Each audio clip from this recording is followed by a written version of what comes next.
will.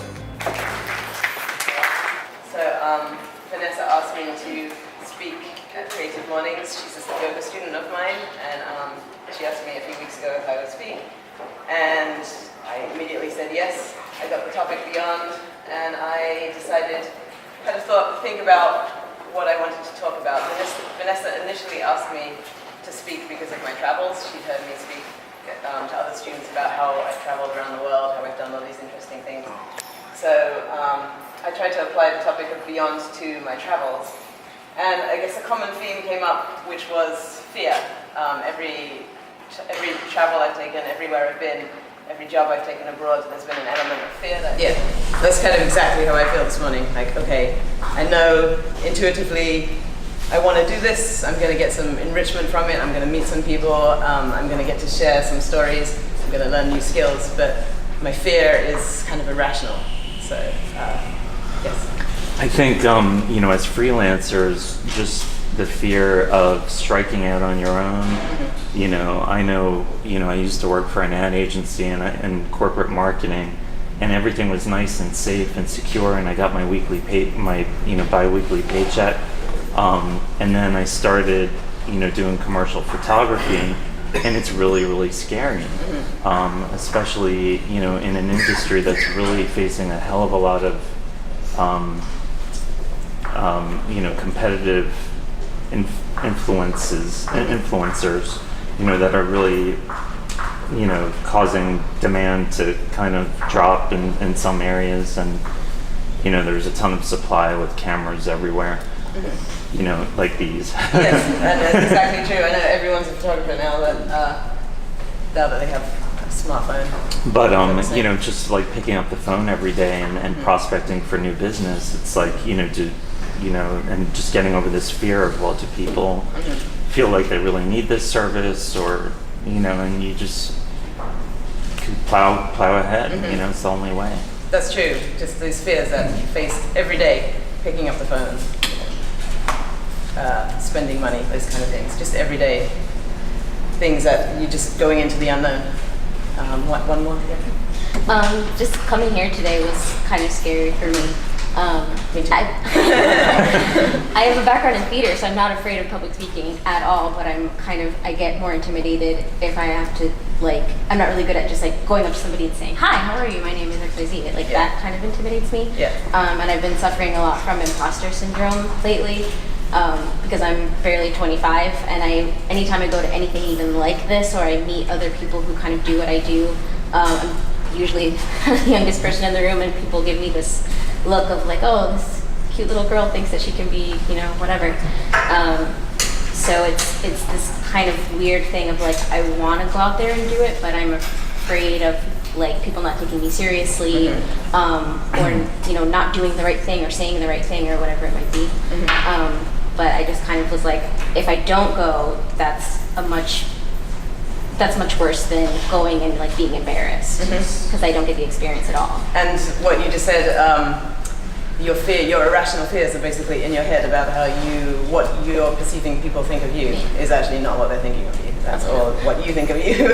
So that's pretty interesting. So thank you for sharing that. So fear, the definition: an unpleasant emotion caused by the belief that something or someone is dangerous, likely to cause pain or a threat. So we all have an inbuilt fight or flight response. It's in our genetic code from when saber-toothed tigers used to chase us and we have to run away from them. We still have that response, but we don't necessarily have that same threat anymore. We have different things that we're afraid of that we've just shared a few of them, mainly the fear of the unknown, perhaps. So we can use fear to make healthy and unhealthy decisions, basically. So you have this, fear can be protective. Fear can make you look both ways before you cross a busy street. So it can protect you from hurting yourself. It can protect you from seeing a motorcycle, jumping on it and just driving off down the street because you think it's going to be fun, but you have no training in driving a motorcycle. So it's actually a protective mechanism, and it can be healthy. It can be unhealthy, where it gets crippling with anxiety. I've had that in my life before too, preventing you from doing things that you want to do. So we kind of have to weigh up our fears and decide what's rational and what's irrational. So I figured I'd share with you some stories of my travels. And as I mentioned earlier, each one of my travels I've had some fear about what I'm going into, because I am going into the unknown. When you travel, that's kind of what the adventure is. You're taking a job in a foreign country, going somewhere alone. I've traveled alone, I've traveled with people, and I've traveled to some interesting places. So this is actually in Tehran, in Iran, and I was 23 years old. And so when I graduated university, I went straight from England to Egypt. The tickets were really cheap. I had no money, I was a poor student. So I went over to Egypt for a 2-week holiday with a friend, and I just decided to stay there. I was actually more scared of going back to London to get a job joining the rat race than I was to stay in Egypt with hardly any money, living day to day. I trained as a scuba diving instructor. I worked at the shop to pay off my courses, and I became a scuba diving instructor, and I stayed there for 7 months or so. I met in Egypt, who later became my husband, who is no longer my husband. Those are other forms of fear. We won't talk about those today. But from there we went to Iran, and I went with him to Iran, and some level of fear, but obviously I weighed up the healthy and unhealthy levels of fear, and I was going with somebody I trusted. We had a job to go to, we had accommodation. It was going to be fine, and this was also pre 9/11, so it wasn't terrifying to go there back then. Same as Egypt, it was actually a holiday destination. So while I was there, I was teaching Muslim women how to scuba dive, and I came out of the experience really enriched. I've done things that not many people have done before or have done, and I'm not sure that I'll ever get that experience again. And it was amazing scenery too. And then this is me, 90 miles offshore in the Dominican Republic, so the North Atlantic Ocean, and I worked here as a whale swimmer. And my friend hired me because of all at that time I was a scuba diving instructor. I had a lot of experience working in the water. So he needed someone. He had a permit out there to take people swimming with humpback whales, and he called me and asked me to go out there and work for him. And I was terrified. I got trained on the job. I literally got thrown in the deep end. I think that's where the saying came from. So I trained on the job, I was terrified, but I really wanted to do it because the chance to swim with these humpback whales, my degree is in biology and marine biology, so the chance to swim with these wild animals out in the North Atlantic Ocean was I didn't even think about it. I said yes immediately, and then the fears came up as the time got closer to training for this job.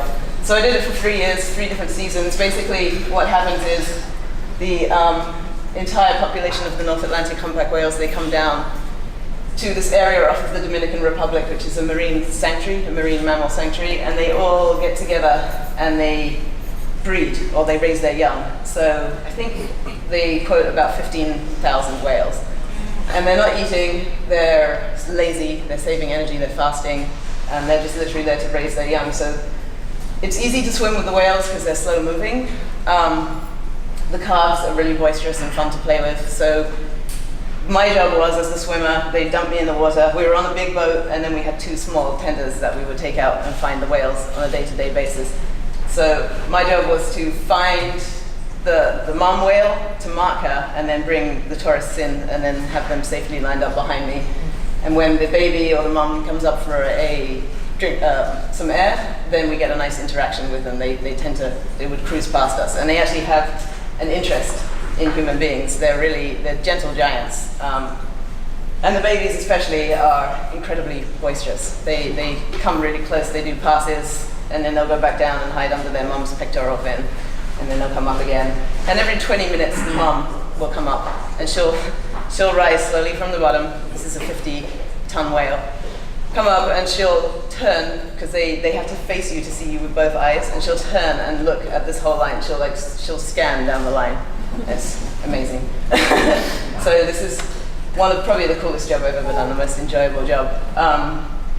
And then there was one time when a little baby got a little too boisterous with me, and I was a little too, maybe not maybe not aggressive, I don't want to use that word, but I wasn't backing away. It was kind of, they play with you, like they try to intimidate you, the babies, they're learning these skills. So it was coming up, it was coming closer and closer to me.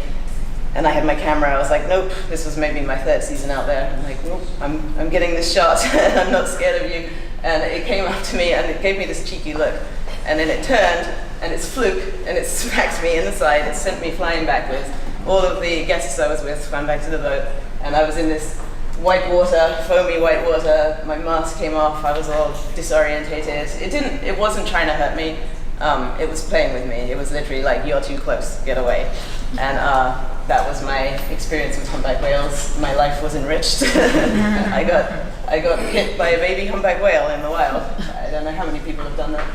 So, just going back to the point, these jobs were all calculated decisions I made that I really wanted to do this. I weighed up, okay, is this a dangerous job? No, it's not. People swim with whales all the time. My friends are experts out there. They're marine mammal experts. I am a strong swimmer. I'm strong in the water. I'm not scared of being in the water. In fact, I'm more comfortable in the water than I am on land. And so I made that decision, and that's how I ended up swimming with humpback whales. And so I like to take pictures. This is a fully unedited picture. This is just a mom and a calf, and just one of the many, many pictures I have that I've yet to figure out what I'm doing with them.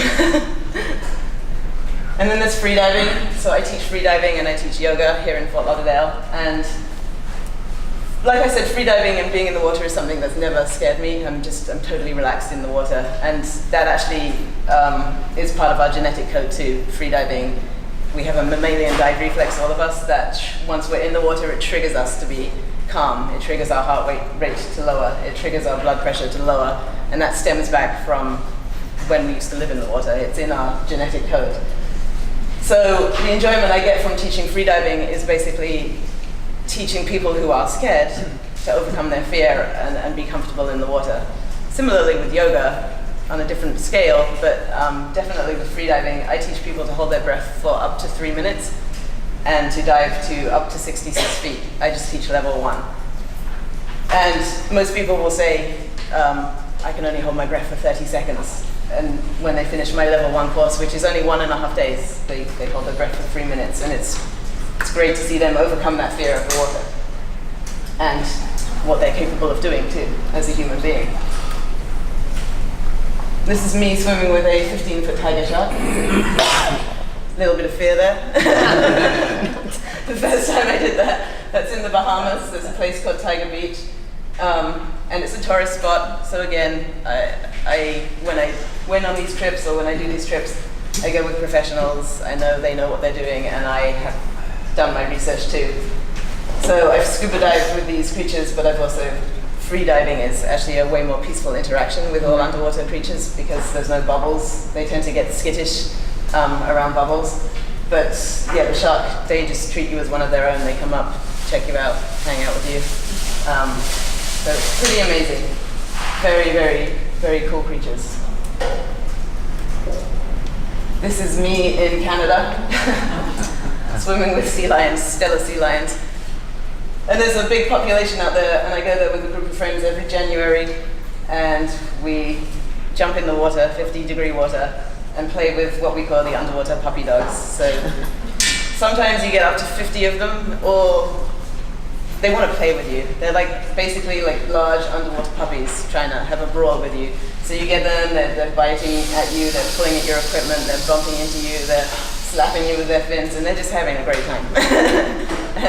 And there's about 8 of us that go on this trip, and it's just hilarious. Again, the first time I went on the trip, I was worried. I didn't know what to expect. Fear of the unknown, exactly that. But I'm not going to let that stop me from following my passion. My passion is animals, marine biology, marine animals in particular, diving, photography. I want to see these animals in the wild. I want to interact with them. So I'm not going to let that level of fear stop me from doing what I want to do. And this is them just having a great time. They all, when we pull the boat up to the rocks here, They're all on the rocks. So these are all adolescents. The adults are huge. I don't know how many tons they weigh. They're huge, but they don't play with us. The adolescents are all the ones that come out and they want to play. They're waiting as you're getting ready and gearing up. They're waiting in the water with their heads out the water, like, come and play. And then just, I get to take some pictures. That's what it's like. Well, for the entire day, just in your face. And then just another nice picture. This is from the Bahamas. That's a reef shark. So you don't have to travel to Iran or Egypt or swim with tiger sharks to face the levels of fear, as we've already discussed. Levels of fear exist in our everyday life.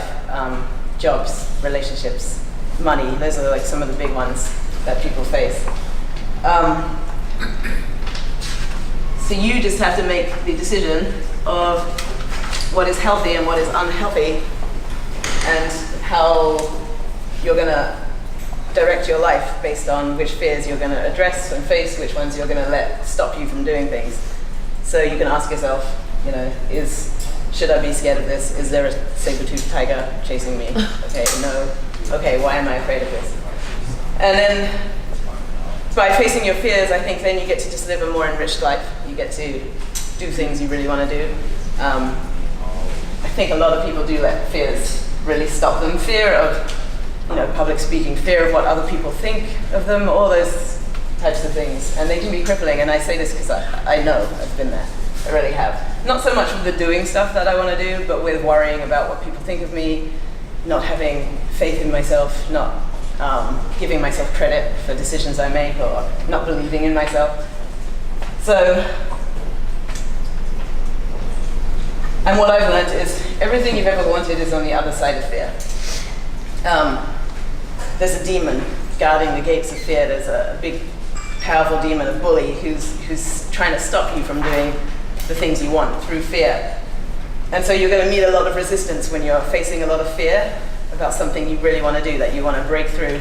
And the other side of those gates is where all the magic happens, the enrichedness, and there's actually, if you have the faith and continue and work through the resistance, there's all kinds of magic, angels, fairies, whatever, helping you the other side to help you with your purpose, with where you want to take your life. And I truly believe that.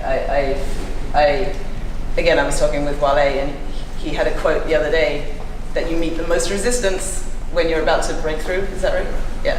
Yeah. Just exactly similar, So this is also illustrated in literature, movies, where you've got the dark force, the big demon, the bully, and you've got the character trying to break that bully down. Once you get through that gateway, once you've dealt with all that resistance and you've beaten up the bully, you get to the magic, the other side. That bully, that demon that invokes fear in you is thriving from that fear. They're getting stronger from that fear that they're invoking in you. But if you face that fear, if you say no to the bully, then they actually lose strength, and then you start to move forwards. And then Yoda, wise Yoda, says, fear is the path to the dark side. Fear leads to anger. Anger leads to hate. Hate leads to suffering. And I like this quote because it's true. It's if you do let fear control you to the point where you're not leading your life and doing things that you want to do, you're going to start getting angry. You're going to start getting jealous, especially with social media and other people portraying all these amazing things they're doing. You're going to start criticizing yourself, and that's going to lead to suffering eventually. So tools to prevent you from, tools I use, we can all use tools to help us with our fear, to help us with our anxieties. I use yoga specifically, and I also have the pleasure of teaching yoga. So I use mainly asana, the postures, and pranayama, the breathing. And that also ties in heavily with my freediving. And I use those tools. I prefer not to medicate to help me calm down when I'm faced with stressful situations, maybe natural remedies. Definitely pranayama, breath work is really helpful. And I love now. I've been teaching for 6 years locally, and I love what I get to share, because basically I'm sharing what I'm learning as I go through life. I now get to share with my students, and then I get to come to Creative Morning.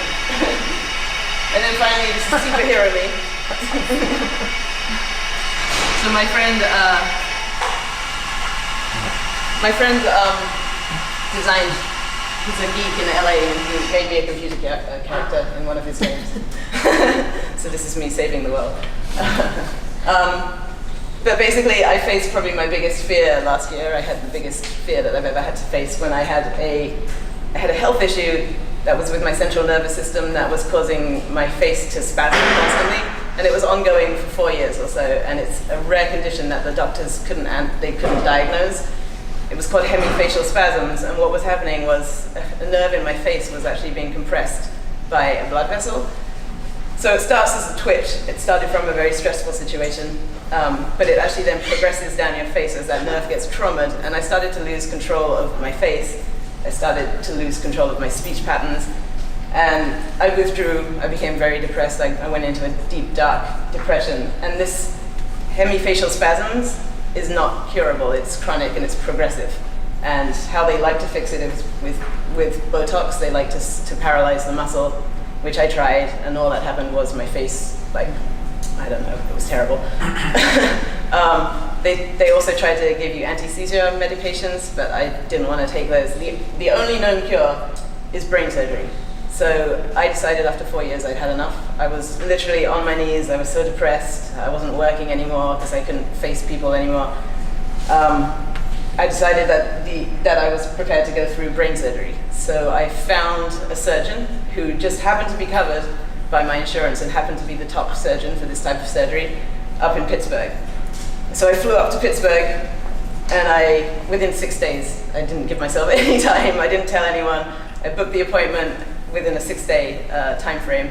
I was up in Pittsburgh having the consultation for my surgery. And the surgeon told me, he's like, okay, the risks are, he says, I've done 600 of these operations. The risks are hearing loss, paralysis, facial paralysis, and I've had one person die on my table. So I was like, okay, I'm prepared. I'm prepared for those risks. I was fully prepared. I was so scared, and I was so done. I was prepared for my own death. Like, I faced that fear. And what happened, I went through the surgery, everything was fine. Turned out well, my face is good again. I have no spasms, no twitching. And then I had about a year of recovery. So I had the surgery about a year ago. And I've just been relaxing. I've just been finding joy in my life again, doing a lot of yoga, and facing another fear though, as I started to run out of money. So I really just had to relax because I didn't want to stress myself out again and face this kind of condition again. And so basically started running out of money, had some trust, had some faith that it was all going to be okay, started to sell some things, started to make plans to move out of my apartment, and then kind of just found a way to not get too anxious and too stressed, just to have faith, trust is what it was. And then things started coming together, money started coming in a year later or so, and now I'm slowly getting back on my feet. So the story really is that I faced my biggest fear. I was absolutely terrified, but then I learned to trust the process of what was happening. Did you share with anyone that you were going into surgery? I did. Who did I share? I told my mom and dad. They live in another country, and they weren't prepared to fly over in that short time frame. We're not a very close family. And then who else did I share? Just a couple of people. But nobody could really come because everyone's busy. And I didn't expect anyone to come either. I was in hospital for 2 days in the fetal position, and I had a headache. But it was literally, I was smiling. I was like, this is, because these spasms were torturous. They were getting worse. They were keeping me awake at nighttime. I couldn't do anything. I couldn't eat or talk without my face like twitching and spasming. And then it started to droop, which was awful too. So what I've learned from all of this up to this point in my life is to enjoy the journey. Number one, definitely enjoy the journey.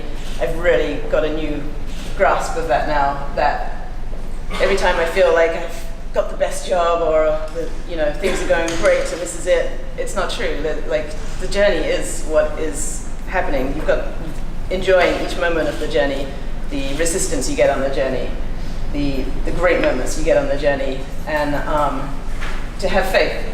So I love this quote from Alan Watts that I just found: to have faith, to trust yourself in the water.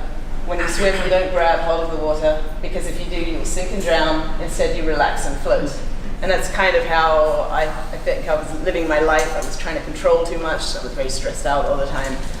And I've now learned to just relax and float. And I teach this on the yoga mat too, in the posture that you're holding. If you're holding on too tightly to a posture, you meet resistance. It's hard. So you relax, breathe, float, have some faith. And analyze the levels of fear, rational, irrational fear. And then this leads to one of my favorite images. As I say, when you break through the gates, there's magic. And I fully believe that. And so this is me diving offshore in the Bahamas, freediving. And then the 15-foot tiger sharks are below me. And so this is a land bird. It just came down and took a rest on me. That's beautiful. Yeah, that's really beautiful. My friend happened to be there to capture that image. Wow. So that's a brief insight into my life. Thank you.